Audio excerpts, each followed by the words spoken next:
తెలుగు రాష్ట్రాల్లో అతిపెద్ద lift manufacturer lifts ట్రై.com dealership కూడా ఇవ్వబడును. నమస్తే, వెల్కమ్ టు సుమన్ టీవీ. నేను గిరిజ. ఇవాళ మనతో పాటు ప్రముఖ జ్యోతిష్య వాస్తు పండితులు, జ్యోతిష్య వాస్తు శిక్షణ నిపుణులు, లలితాదేవి ఉపాసకులు బ్రహ్మశ్రీ నానాజీ పట్నాయక్ గురువు గారు ఉన్నారు. వారితో మాట్లాడి మనకున్నటువంటి ధర్మ సందేహాలను నివృత్తి చేసుకునే ప్రయత్నం చేద్దాం. గురువు గారు నమస్కారం. శ్రీమాత్రే నమః. గురుగారు, మనకు మౌని అమావాస్య, చొల్లంగి అమావాస్య అంటారు, పుష్యమాస అమావాస్య. అసలు మామూలుగానే అమావాస్య అని అంటే ఒక ప్రత్యేకతని సంతరించుకుంటూ ఉంటుంది. సో ఏదైనా మనకు సమస్యలు ఉన్నప్పుడు ఆ రోజున పరిహారం చేసుకుంటూ ఉంటాం. అందున ఇది చొల్లంగి అమావాస్య ప్రత్యేకించి చాలా ప్రత్యేకత అని అంటున్నారు గురుగారు. మరి ఆ రోజు చేసుకోవాల్సినటువంటి పూజా విధానం ఏంటి, ఆ రోజు పాటించాల్సినటువంటి పరిహారం ఏదైనా ఉందా గురుగారు, తెలియజేస్తారా? తప్పకుండా అమ్మా. ఒక్కొక్క అమావాస్యకి ఒక్కొక్క ప్రత్యేకత ఉంటుంది. ఈ అమావాస్య చేయడం వల్ల కలిగే ఫలితాలు, పోయే దోషాలు ఏమిటి అంటే, ఫస్ట్ ఆఫ్ ఆల్ ఇది కర్మని తొలగిస్తుంది. కర్మను తొలగించే అమావాస్యగా చెప్తారు.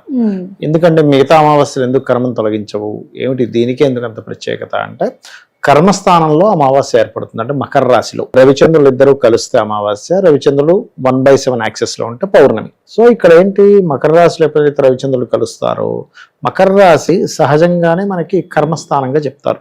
ఉద్యోగ సంబంధించినవి, మన నిత్య కర్మలు, అదేవిధంగా కర్మ స్థానంకి కర్మకారకుడు ఎవరైతే శని ఉన్నాడో ఆయన యొక్క రాశి అది మకర రాశి అనేటువంటిది. అందుకని ఈ రోజు ఎవరైనా కానీ ఉదయం పూట సహజంగానే నిత్య దేవతారాధన ఏదైతే ఉందో అది చేసుకొని మధ్యాహ్నం 11:30 ప్రాంతం నుంచి 1:30 ప్రాంతం మధ్యలో లేదా 2 వరకు కూడా మీరు పితృదేవత సంబంధించిన తర్పణాలు వదలడము, పితృదేవతలకి మీరు పిండ ప్రదానాలు చేయడం, లేకపోతే స్వయం పాకం ఇవ్వడము, ఇవన్నీ కూడా చేయొచ్చు. అంటే పిండ ప్రదానాలు అనేది మాత్రం కాస్త సంవత్సరికం ఆబ్దికం ఉన్నప్పుడే చేస్తారు. స్వయం పాకము, తర్పణాలు వదలొచ్చు, అందులో ఎటువంటి సందేహం లేదు. ఇవి చేయడం వల్ల ఏమవుతుందంటే, ఒకటి అమావాస్య ఎవరైనా సరే చేశారు అనుకోండి, ఫస్ట్ కలిగే ఫలితం ఏమిటంటే వాళ్ళకి రావాల్సిన నెగటివ్ ఎనర్జీ దగ్గరే రాకుండా దూరం అవుతుంది.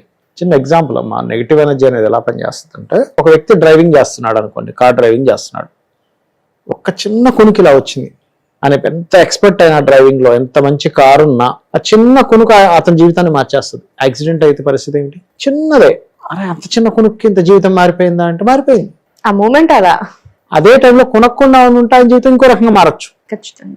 అలాగే మన జీవితంలో నెగటివ్ ఎనర్జీ అటాక్ అయినప్పుడు, నెగటివ్ ఎనర్జీ అటాక్ అవ్వకుండా కాపాడుకోగలిగినప్పుడు మన జీవితం మారుతుంది. అలాంటి నెగటివ్ ఎనర్జీస్ అటాక్ అవ్వకుండా ఉండడానికి చేసేదే అమావాస్య పూజ. అమావాస్య నాడు మధ్యాహ్న సమయంలో పితృదేవతలకు ఇచ్చి, ఉదయం నిత్య దేవత ఆరాధన ఎలాగో చేసేసుకుంటాం కాబట్టి మధ్యాహ్నం చక్కగా స్వయం పాకం, బియ్యము, 2 రకాల కూరగాయలు, ఉప్పు, పప్పు, చింతపండు, ఇట్లాంటివన్నీ పదార్థాలు ఏదైతే వండుకుంటామో, అన్నము కూర వండుకోవడానికి కావాల్సిన పదార్థాలన్నీ కూడా బ్రాహ్మణుడికి ఈశ్వర స్వరూపంగా భావించి దానంగా ఇవ్వాలి. ఓకే. తీసుకునే బ్రాహ్మణుడు కూడా ఏదో గతిలేక నాకు ఇస్తున్నారు, వీళ్ళ దోషాలను నేను కట్టుకోవాల్సి వస్తుందని అనుకోకుండా, నాకు భగవంతుడు ఈ యొక్క స్థానాన్ని కల్పించినందుకు ఆ ఈశ్వరుడికి నిజంగా కృతజ్ఞతలు అనుకుంటూ తీసుకోవాలి. ఇచ్చే వ్యక్తి ఈశ్వర స్వరూపంగా ఇవ్వాలి, తీసుకునే వ్యక్తి ఆ భావంతోనే తీసుకోవాలి. తీసుకున్న తర్వాత రాత్రి సమయంలో అమ్మవారి ఆరాధన, మనకి లలితోపాఖ్యానం అని ఒకటి ఉంటుందమ్మా. లలితోపాఖ్యానంలో అమ్మవారి గురించి చెప్తారు. ఎంతో గొప్పటి విషయం ఉంటుందంటే, అక్కడ జనమేజయుడు అని అతను మంత్రం తీసుకుని అమ్మవారి మంత్రం చేస్తూ ఉంటే ఏమవుతుందంటే, అందరూ ఏంటి కామన్గా ఏమనుకుంటారు, ఒక అమ్మవారి మంత్రం తీసుకుంటే ఏదో వీళ్ళకేదో కొంతవరకు అమ్మవారి అనుగ్రహం ఉంటుంది అనుకుంటారు. కానీ అమ్మవారి అనుగ్రహం ఎలాంటిదంటే, ఒక మంత్రం తీసుకొని చేసేటప్పుడు అందులో ఉంటుంది చాలా స్పష్టంగా. అతను మంత్రం చేయడం ప్రారంభించిన తర్వాత పితృదేవతలు అంటే వీళ్ళ యొక్క పూర్వీకులు ఉంటారు కదా, ఏది వీళ్ళకంటే ముందు తాతలు ముత్తాతలు వాళ్ళందరూ ఉన్న లోకాల నుంచి ఉన్నత లోకాలకి వెళ్తారు. ఆల్రెడీ నరకయాతన పడుతున్న వారు దాని నుంచి బయటకు వస్తారు. ఆ విషయాన్ని నారదుడు వచ్చి చెప్తాడు జనమేజయుడికి, అయ్యా నువ్వు మంత్రం చేస్తున్నావు కదా అమ్మవారిది, ఏమైందో తెలుసా, ఇలా జరిగింది అన్నప్పుడు ఆయన అసలు ఆశ్చర్యపోతాడు. అంటే ఏమిటంటే, ఒక నామం, అమ్మవారి నామం కేవలం శ్రీమాత్రే నమః అనుకోండి, లలితాసహస్రనామాల్లో బోల్డ్ అని ఉన్నాయి, ఒక్క శ్రీమాత్రే నమః అనే నామం ఎంత పవర్ఫుల్ తెలుసా. అసలు అందరం చాలా క్యాజువల్గా అనుకుంటాం, ఓం నమః శివాయ చాలా క్యాజువల్గా అంటాం, శ్రీమాత్రే నమః చాలా క్యాజువల్గా అనుకుంటాం, కానీ మోస్ట్ ఆఫ్ పవర్ఫుల్. ఒక్క శ్రీమాత్రే నమః మీరు కనుక మంత్రం చేయగలిగితే మనస్ఫూర్తిగా, మీకు అడుగు అడుగున ఒక రోడ్డు దాటుతున్నారనుకోండి, మీకు తెలియకుండానే ఏదో సెన్స్ మీ మీద పనిచేస్తుంటుంది, మీరు ఎక్కడ రోడ్డు దాటేటప్పుడు ఎటువంటి ప్రమాదం జరగకుండా ఉండడానికి. అంటే ఈ మంత్రం అనుకొని దాటడం వల్ల మంత్రం అనుకుంటూ దాటుతున్నారు, లేకపోతే రోజు ఒక గంట సేపు సాధన చేస్తున్నారు ఉదాహరణకి, అంటే మిమ్మల్ని అలా రక్షణ, ఎందుకంటే ఆ తల్లి ఎలా రక్షిస్తుందో, మీరు ఉదాహరణకి ఓ దగ్గరికి వెళ్ళి ఏదో గొడవ జరగాలి, రాంగ్ ఏదో జరగాలి, అక్కడికి వెళ్ళనివ్వకుండా అమ్మవారు రక్షిస్తుంది. ప్రొటెక్షన్ అనేది ఎక్కువగా ఉంటుంది. శ్రీమాత్రే నమః. ఇవాళ రేపు చూడండి, కొంతమందిని పిల్లల్ని బయటికి పంపించాలంటే భయపడుతూ ఉంటారు తల్లిదండ్రులు. శ్రీమాత్రే నమః చేసుకోండి, ఖచ్చితంగా ఉంటుంది. అలాగే నమశివాయ అంటుంటాం. కామన్ గా శివుడికి నమస్కారం అంటుంటాం. శివుడు అంటే ఎవరు? మంగళకారకుడు. మంగళము అంటే మీకు గుడ్ ఏదైతే ఉందో, పాజిటివ్ ఏదైతే ఉందో అదంతా శివ. మీరు ఆ పాజిటివ్ కి నమస్కారం చేస్తున్నారంటే మీకు పాజిటివ్ జరుగుతూ ఉంటుంది లైఫ్ లో. మంగళకరమైన విషయానికి నమస్కరిస్తున్నారు, మంగళకరమైనటువంటి విషయం మీకు ఎప్పుడు జరుగుతూ ఉంటుంది. నమశివాయ అంటున్న ప్రతిసారి. అలా ఏంటంటే అమావాస్య నాడు ముఖ్యంగా ఈ 2 నామాలు చేస్తూ ఎవరైతే రాత్రిపూట ముఖ్యంగా అమ్మవారి మంత్రము, అమ్మవారి యొక్క పూజ, ఇవన్నీ కూడా శాస్త్రాల్లో చెప్పినటువంటి రాత్రి సమయంలోనే చెప్పారు.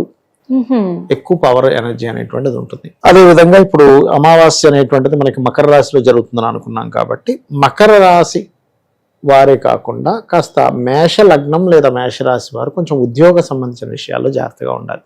ఈ అమావాస్య సమయంలో ఏమవుతుందంటే, మనస్కారకుడు కదమ్మా చంద్రుడు.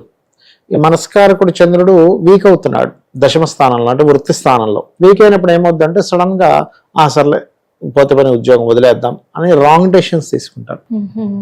సర్వసాధారణంగా కూడా యూనివర్సల్గా ఏమవుద్దంటే, మకరంలో అమావాస్య ఎప్పుడైనా మీరు గమనించండి, మీరు మొత్తం డాటా తీయండి గూగుల్లో. మకర రాశిలో అమావాస్యలు ఏర్పడినప్పుడు ఎప్పుడు ఏర్పడతాయి? సర్వసాధారణంగా మనకి జనవరి ఫిబ్రవరి ఈ టైంలోనే ఏర్పడుతుంది. ఎప్పుడు కూడా మనకి జనవరి దాదాపుగా ఎండింగ్ లోని ఈ టైంలోనే ఏర్పడుతూ ఉంటుంది. ఆ సమయాల్లో జాబ్ సంబంధించిన విషయాలు చాలా మార్పులు జరుగుతుంటాయి యూనివర్సల్ గా. అందుకని జాబ్ పరమైన ఇబ్బంది ఎక్కువగా ఉంది. ఓం మాణిక్య మకుటాకార జానుద్వయ విరాజితాయే నమః చేసుకుంటూ ఉన్నట్లయితే ఖచ్చితంగా ఈ యొక్క అమావాస్య యొక్క ఫలితాన్ని, అమ్మవారి అనుగ్రహాన్ని పరిపూర్ణంగా పొందుతారు. అయితే గురుగారు, మనకు రకరకాల సమస్యలు అంటే మనకు నిత్య జీవితంలో దృష్టి దోషాలు అనేటివి తగులుతూ ఉంటాయి. మరి ఈ చొల్లంగి అమావాస్య రోజు ప్రత్యేకించి ఎలాంటి పరిహారం పాటిస్తే మంచిది అని అంటారు గురుగారు? మంచి ప్రశ్న వేశారమ్మా. ఎందుకంటే అమావాస్యకి దిష్టి తొలగించడానికి ఒక లింక్ ఉంటుంది. దీనికి కొన్ని ప్రామాణిక గ్రంథాలు ఉన్నాయి. మనకి కర్మ విపాకము అనేటువంటి గ్రంథం నేను చదవనంత వరకు, అంటే చాలా సంవత్సరాల క్రితం చదివాను. అప్పటి వరకు నేను మామూలుగా 2 నిమ్మకాయలు తీసి పడేసి ఏమిటి వీళ్ళకి పిచ్చి అనుకునేవాడిని. చుట్టూ తిరుగుతుంటే ఎవరు తిరగమని చెప్పారు, రావి చుట్టూ అనుకునేవాడిని. కానీ ఆ సంస్కృత గ్రంథంలో చాలా స్పష్టంగా ఉందమ్మా. రావి చుట్టూ తిరిగితే ఎలాంటి ఫలితాలు వస్తాయి. ఈ నిమ్మకాయ కానీ లేకపోతే ఎర్రన్నం అంటారు, తీసి మనం బయట వేసేసినప్పుడు, అంటే అది యాక్చువల్గా జంతువుల కోసం వేస్తారు. ఈ కుక్కలు, ఈ పిల్లులు, రకరకాల జంతువులు ఉంటాయి కదా రోడ్ల మీద తిరిగేవి. అవి తింటే వాటికి ఆహారం అవుతుంది, వీళ్ళకి దోషము పోతుంది. ఓకే. సర్వసాధారణంగా మనకి శాస్త్రంలో ఉన్నది ఏమిటంటే, మీరు ఒక ముద్ద అన్నం తినే ముందు చక్కగా ఒక ముద్ద తీసుకొని భగవంతుని తలుచుకొని పక్కన పెట్టి ఇంకొక చిన్న ఆకు వేసేవారు. పక్కన పెట్టి తర్వాత మీరు భోజనం చేసిన తర్వాత దాన్ని తీసుకెళ్ళి బయట పెట్టేవారు. అప్పుడు అది ఏదైనా పక్షికో పురుగుకో దేనికో దానికి వెళ్తుంది కదా. దాని ద్వారా మీరు తర్వాత జన్మల్లో మంచి ఫలితాలు పొందుతారు.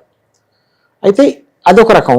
ఇలా అమావాస్య నాడు ఎర్రన్నం కలపడం, లేకపోతే నిమ్మకాయలు లేకపోతే కొబ్బరికాయలు కొట్టి వాటికి కుంకుమ రాసి బయట వదిలేయడం వల్ల ఏమో దానికి ఒక మంత్రం ఉంటుంది. యాక్చువల్గా ఆ మంత్రం ఇట్లా బహిరంగంగా చెప్పకూడదు, ఎవరికి వాళ్ళు యూట్యూబ్లో వాటిలో కూడా దొరుకుతాయి. కానీ ఏంటంటే ఆ మంత్రంతో చేసి ఏ దేవతా స్వరూపానికి అయితే ఆ దేవతా స్వరూపానికి బలి సమర్పించినట్టుగా చేసి కూడా బయట పెడతారు.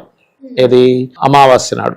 అప్పుడు ఏమవుతుందంటే ఇంట్లో ఉండేటువంటి పీడ అంటారు చూసారా, ఇంట్లో ఏదో పీడ ఉందండి, అందుకే మా ఇంట్లో అందరికీ అనారోగ్య సమస్యలు వస్తున్నాయి, హెల్త్ ఇష్యూస్, గొడవలు, మనశ్శాంతి లేదు, ఇంట్లోకి వెళ్ళాలంటే వెళ్ళబుద్ధి కావట్లేదండి అంటూ ఉంటారు కొంతమంది. బయట తిరుగుతుంటారు చూడండి కొంతమంది మగవాళ్ళు, ఎప్పుడో అర్ధరాత్రి 2 గంటలకు వెళ్తారు, పొద్దున్నే మళ్ళీ వచ్చేస్తాడు. ఏంటంటే ఇంట్లో ఉండబుద్ధి కావట్లేదు అంటారు. అవన్నీ ఎందుకంటే ఇంట్లో పీడ ఉంటుంది. ఆ నెగటివ్ ఎనర్జీ అమ్మవారికి ఈ రకంగా బలి రూపంలో, బలి అంటే ఏదో మాంసం కోడిని మేకను కొయ్యమని కాదు, అన్నాన్ని బలిగా పెడతారు, కొబ్బరికాయని బలిగా పెడతారు. కొన్నిసార్లు కొన్ని పదార్థాలు ఉంటాయి, వాటిని బలిగా, అంటే నిమ్మకాయలు కోసి బలిగా పెట్టి బయట వదిలేస్తే కనుక దోషం పోతుంది. ఓకే గురుగారు. సో నిజంగా చొల్లంగి అమావాస్య రోజు అంటే మనకు నిత్యం వచ్చే అమావాస్య అయినా సరే ఇది చాలా ప్రత్యేకత. అవునమ్మా. సో గురుగారు కర్మని మార్చే అమావాస్య. ఓకే. సో చాలా చక్కటి అంటే అమావాస్య యొక్క ప్రత్యేకత, అలాగే సంబంధించినటువంటి పరిహారాలు ఎలా చేసుకుంటే మంచిది అనే విషయాలు కూడా చాలా చక్కగా తెలియజేశారు గురుగారు. ధన్యవాదాలు. శ్రీమాత్రే నమః.